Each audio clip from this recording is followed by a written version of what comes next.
എൻ്റെ പേര് റീന ജോസഫ്. ഞാൻ തൃശ്ശൂരിൽ നിന്നും വരുന്നു. പഴവിൽ ഇടവകാംഗമാണ്. ഞാൻ ഉടമ്പടി എടുത്തത് 2022 ജൂലൈയിലാണ്. ഞങ്ങൾ ഉടമ്പടി എടുക്കാനായിട്ട് പോരുമ്പോൾ ഞങ്ങൾക്ക് ഈ കൃപാസനത്തിലേക്കുള്ള വഴിയൊന്നും അറിയില്ലായിരുന്നു. ഞാനും എൻ്റെ അനിയത്തിയും കൂടിയിട്ട് ബസ്സിൽ കയറാനായിട്ട് വയറ്റിലേക്ക് ബസ്സിൽ കയറാൻ നിന്നു. ബസ് കയറിയപ്പോൾ തന്നെ ഞാൻ മാതാവിനോട് ഇങ്ങനെ പ്രാർത്ഥിച്ചു, എനിക്ക് വഴിയൊന്നും അറിയില്ല, എന്നെ മാതാവിൻ്റെ സന്നിധിയിൽ എത്തിക്കണം എന്ന് പറഞ്ഞ് ഞാൻ കണ്ണടച്ചപ്പോൾ തന്നെ മേഘനിറത്തിലുള്ള ഒരു മാതാവിൻ്റെ രൂപം, അത് ഞാൻ മുമ്പൊന്നും കണ്ടിട്ടില്ല. ഞാനത് കണ്ടു. അവിടുന്ന് ഞങ്ങൾ വയറ്റിലെ ബസ് ഇറങ്ങി. അപ്പോൾ തന്നെ കലവൂർ കൃപാസനം എന്ന് പറഞ്ഞ ബസ് അവിടെ ഉണ്ടായിരുന്നു. ആ ബസ്സിൽ കയറി ഞങ്ങളിവിടെ ആരോടും വഴിയൊന്നും ചോദിക്കാതെ ഇവിടെ എത്താനായിട്ട് എനിക്ക് സാധിച്ചു. പിന്നെ എനിക്ക് പൈൽസിൻ്റെയും അതുപോലെ തുമ്മൽ, അസിഡിറ്റി 20 വർഷമായിട്ട് എനിക്കുണ്ടായിരുന്നു. ഇവിടെ വന്ന് ആദ്യത്തെ ഉടമ്പടിയിൽ തന്നെ ഞാനത് നിയോഗമൊന്നും വെച്ചില്ല. ഇവിടുന്ന് പോകുമ്പോൾ ഞാൻ ഇങ്ങനെ ചിന്തിച്ചു, ഞാൻ ഇത്രയും അസുഖങ്ങൾ കൊണ്ട് ഞാൻ എങ്ങനെ ഉപവാസം എടുക്കും അമ്മേന്ന് ഞാൻ ജസ്റ്റ് മനസ്സിലൊന്ന് ചോദിച്ചിരുന്നു. അത് കഴിഞ്ഞ് അവിടെ ചെന്ന് ഞാൻ ഉടമ്പടി ഉപ്പും തൈലവും ഒക്കെ തൈലം പുരട്ടി ഉടമ്പടി തൈലം പുരട്ടി ഉടമ്പടി ഉപ്പ് കഴിച്ച് സ്ഥിരമായി പ്രാർത്ഥിച്ചതിൻ്റെ ഫലമായിട്ട് എനിക്ക് 20 വർഷത്തോളം ഉണ്ടായിരുന്ന പൈൽസും അസിഡിറ്റിയും തുമ്മലും എനിക്ക് മാറിക്കിട്ടി. അതുപോലെ തന്നെ എൻ്റെ മകന് പെട്ടെന്ന് ഒരു ഫുഡ് ഇൻഫെക്ഷൻ വന്നു. അവൻ മുംബൈയിലാണ് ജോലി ചെയ്തിരുന്നത്. അതിനെ തുടർന്ന് പനി വന്നു. അങ്ങനെ പ്ലേറ്റ്ലെറ്റ് ഒത്തിരി കുറഞ്ഞു പോയി, 45,000-ഓളമായി. പെട്ടെന്ന് എമർജൻസി ആയിട്ട് നാട്ടിലേക്ക് വന്നു.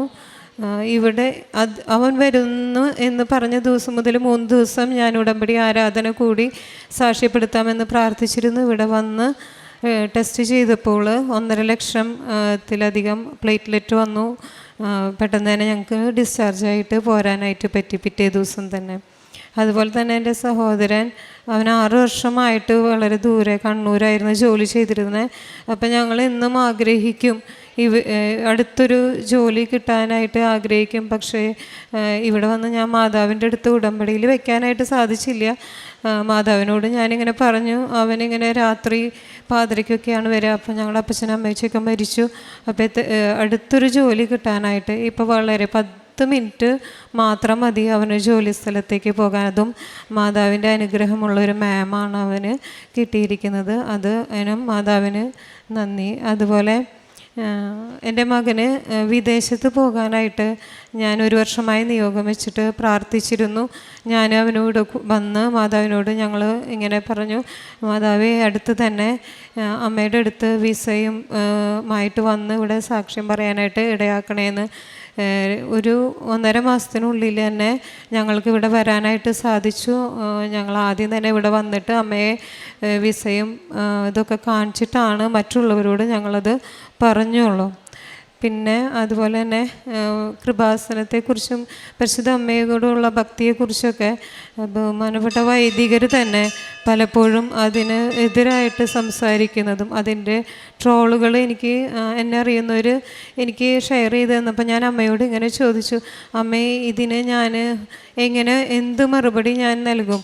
അപ്പോൾ ഞാനൊരു ദിവസം സ്വപ്നം കണ്ടു, പരിശുദ്ധ അമ്മയെ മുഖം ഇങ്ങനെ പുഞ്ചിരിക്കുന്ന ഒരു മുഖം ഞാൻ സ്വപ്നം കണ്ടു. ഞാൻ മുഖത്തേക്ക് നോക്കിയപ്പോൾ അമ്മ എന്നോട് ഇങ്ങനെ പറഞ്ഞു, നീ എൻ്റെ ഹൃദയത്തിലേക്ക് നോക്കുക.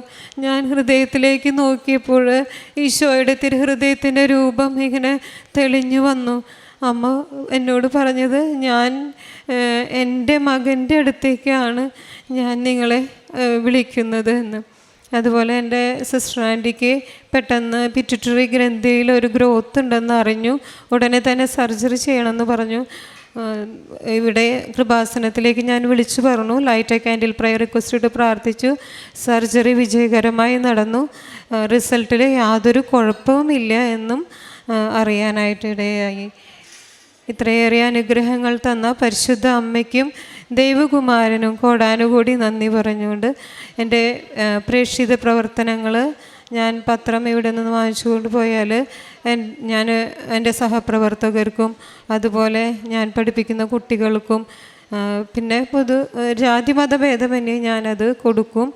അതുപോലെ കാരുണ്യ പ്രവൃത്തികൾ ഞങ്ങളിടയ്ക്ക് അനാഥാലയങ്ങളിൽ പോയിട്ട് ഭക്ഷ്യവസ്തുക്കൾ കൊടുക്കാറുണ്ട്.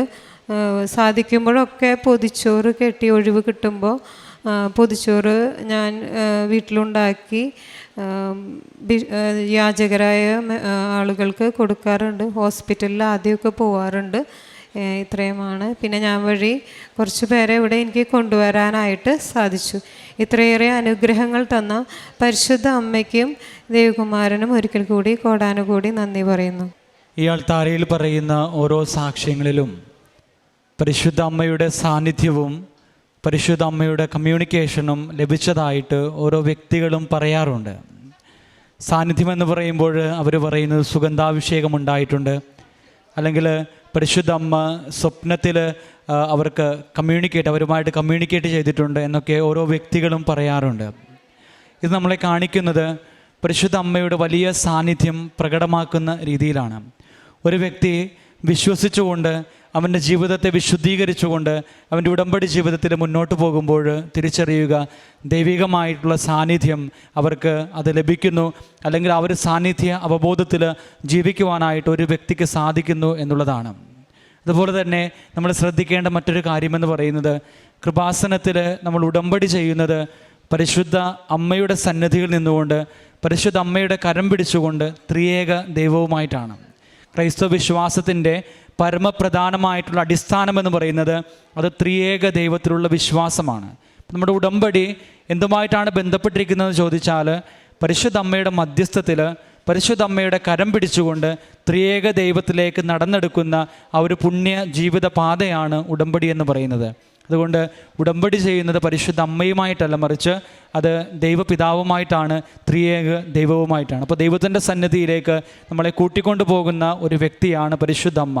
പരിശുദ്ധ അമ്മയുടെയും മറ്റു വിശുദ്ധരുടെയും ഒക്കെ ചിത്രങ്ങൾ നമ്മൾ വണങ്ങുമ്പോഴും, അല്ലെങ്കിൽ വിശുദ്ധരെ നമ്മൾ അവരുടെ ജീവിതം നമ്മൾ മനസ്സിലാക്കുകയും ചെയ്യുമ്പോൾ നമ്മൾ തിരിച്ചറിയേണ്ട ഏറ്റവും വലിയ കാര്യമെന്ന് പറയുന്നത് ഇതാണ്: അവരെങ്ങനെയാണോ ദൈവത്തെ, ത്രിയേക ദൈവത്തെ അവർ അനുഗമിച്ചത്, അവരുടെ ജീവിതത്തിലൂടെ അവർ എങ്ങനെയാണോ ത്രിയേക ദൈവത്തിൻ്റെ സന്നിധിയിലേക്ക് അവർ കടന്നു ചെന്നത്, അതുപോലെ തന്നെ ആ വിശുദ്ധയെപ്പോലെ അല്ലെങ്കിൽ ആ വിശുദ്ധനെ പോലെ പരിശുദ്ധ കന്യകയെ പോലെയൊക്കെ നമ്മളുടെ ജീവിതവും പരിവർത്തനപ്പെടുത്തി ക്രമപ്പെടുത്തി ഈശോയിലേക്ക്, ത്രിയേക ദൈവത്തിലേക്ക് നടന്നെടുക്കുവാനായിട്ടുള്ളൊരു മാർഗമായിട്ടാണ് പലപ്പോഴും നമ്മൾ ഉടമ്പടിയെ കാണേണ്ടത്. ഉടമ്പടി അത് വിശുദ്ധ ഗ്രന്ഥത്തിൻ്റെ അടിസ്ഥാനത്തിലുള്ളതാണ്. പഴയ നിയമഗ്രന്ഥത്തിലും അതുപോലെ തന്നെ പുതിയ നിയമത്തിലുമൊക്കെ കടന്നു വരുമ്പോൾ നമുക്ക് ഈ ഉടമ്പടിയുടെ മർമ്മപ്രധാനമായിട്ടുള്ള കാര്യങ്ങൾ കാണുവാനായിട്ട് സാധിക്കുന്നു എന്നുള്ളതാണ്. അപ്പോൾ അതുകൊണ്ട് ഉടമ്പടി എടുക്കുന്ന ഏതൊരു വ്യക്തിയും തിരിച്ചറിയുക, നമ്മൾ ഉടമ്പടി ചെയ്യുന്നത് പരിശുദ്ധ അമ്മയുടെ മധ്യസ്ഥത്തിൽ ത്രിയേക ദൈവവുമായിട്ടാണ്. അപ്പോൾ ദൈവവുമായിട്ടുള്ള നമ്മളുടെ കമ്മ്യൂണിക്കേഷൻ, ദൈവിക സാന്നിധ്യം അനുഭവിക്കുവാനായിട്ടുള്ള അവസരം, ഇതൊക്കെ പരിശുദ്ധ അമ്മ നമുക്ക് ക്രമപ്പെടുത്തി തരുന്നു. അല്ലെങ്കിൽ പരിശുദ്ധ അമ്മയുടെ ജീവിത മാതൃകയിലൂടെ നമ്മൾ ത്രിയേക ദൈവത്തിലേക്ക് നടന്നെടുക്കുന്നു എന്നുള്ളതാണ്. ഈ സഹോദരി നമ്മളോട് പറഞ്ഞു, ഒത്തിരിയേറെ രോഗസൗഖ്യം ഈ സഹോദരിക്ക് ലഭിച്ചു, അല്ലെങ്കിൽ ഈ സഹോദരിയുടെ കുടുംബത്തിൽ ഒത്തിരിയേറെ അത്ഭുതങ്ങളും അടയാളങ്ങളും ഉടമ്പടി വഴിയായിട്ട് കാണുവാനായിട്ട് സാധിച്ചു എന്ന്. ഈ സഹോദരിയോടും ഇവരുടെ കുടുംബത്തോടും ചേർന്നുകൊണ്ട് ദൈവതിരുനാമത്തെ മഹത്വപ്പെടുത്തി ഇരു കരങ്ങളും അടിച്ച് നമുക്ക് ദൈവപിതാവിന് നന്ദി പറയാം. അത്യപൂർവ ദൈവാനുഭവങ്ങൾ ഇനി നിങ്ങൾക്കും സ്വന്തം. ഈ യൂട്യൂബ് ചാനൽ ഇതുവരെ സബ്സ്ക്രൈബ് ചെയ്തിട്ടില്ലെങ്കിൽ ഇപ്പോൾ തന്നെ സബ്സ്ക്രൈബ് ചെയ്യുക. ഈ വീഡിയോ ഇപ്പോൾ തന്നെ നിങ്ങളുടെ സുഹൃത്തുക്കൾക്ക് ഷെയർ ചെയ്തുകൊണ്ട് കർത്താവിൻ്റെ പ്രേക്ഷിതരാകുക.